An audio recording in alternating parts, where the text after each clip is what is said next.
So today we're going to be looking at Hess's law and taking a look at different combinations of solutions and solids when combined, if it's going to release or absorb energy, and then using the data we are going to determine if the reaction is endo or exothermic. So there are a couple of calculations that we'll be doing together in class, and also I will have videos on, and also I will be uploading videos that have the three reactions that we'll be calculating our data for. First thing I wanted to talk about is the equipment. So here we have a temperature probe that is set up to a Chromebook.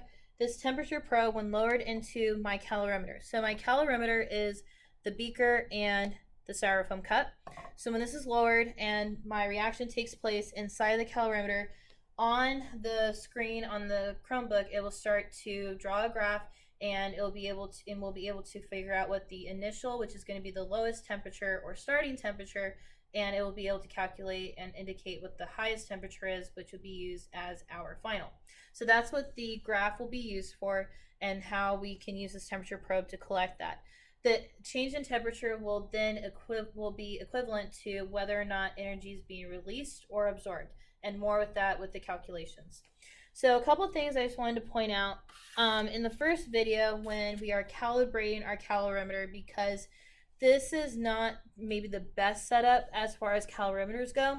So what we are trying to calculate first and foremost, that you'll see in the first video, the video after this, is what would be a pretty consistent or constant amount of heat that is either being released or absorbed. So that will be the first thing that we're going to figure out and calculate, but we're going to be doing that with water. So you will notice in the first video that I will be covering my calorimeter like so. Then you'll see in the other videos that I will not. That's one thing that I would maybe keep note of, and you can use that observation as an explanation for what are some possible sources of error in this experiment, okay?